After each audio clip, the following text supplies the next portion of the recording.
नितिन एक छोटे शहर का रहने वाला साधारण आदमी था। उसकी आमदनी बहुत कम थी और उसकी जिंदगी के दिन कठिनाइयों से भरे हुए थे। एक दिन उसने एक प्रभावशाली और अमीर व्यापारी रणजीत से मुलाकात की। रणजीत की लग्जरी कारें, महंगे कपड़े और शानदार घर देखकर नितिन ने सोचा कि जीवन में कुछ बड़ा करना चाहिए। रणजीत ने नितिन को अपने साथ एक महत्वपूर्ण बैठक में शामिल होने का निमंत्रण दिया।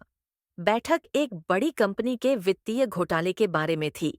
रणजीत ने नितिन को सलाह दी कि अगर वह इस घोटाले में शामिल हो जाए तो बहुत सारा पैसा कमा सकता है।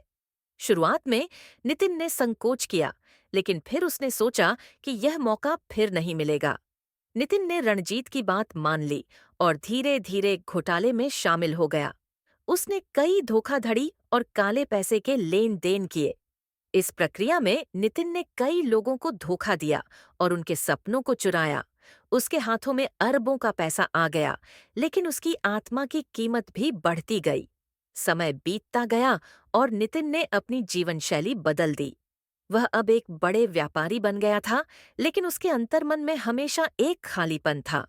उसे कभी भी सुख और शांति का अनुभव नहीं हुआ। उसकी दौलत ने उसे मानसिक शांति नहीं दी, बल्कि उसे एक सच्चे रिश्ते और सच्चे सुख से वंचित कर दिया। एक दिन नितिन ने देखा कि उसकी जिंदगी के लोग, जिन्हें उसने धोखा दिया था, अब भी संघर्ष कर रहे थे।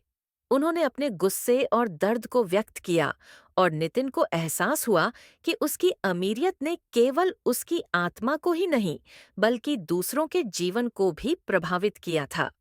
नितिन ने अपने जीवन के शेष दिनों को आत्म मूल्यांकन और पछतावे में बिताया। उसने सब कुछ खो दिया था, सच्चे रिश्ते, सच्चा सुख और आत्मसंतोष।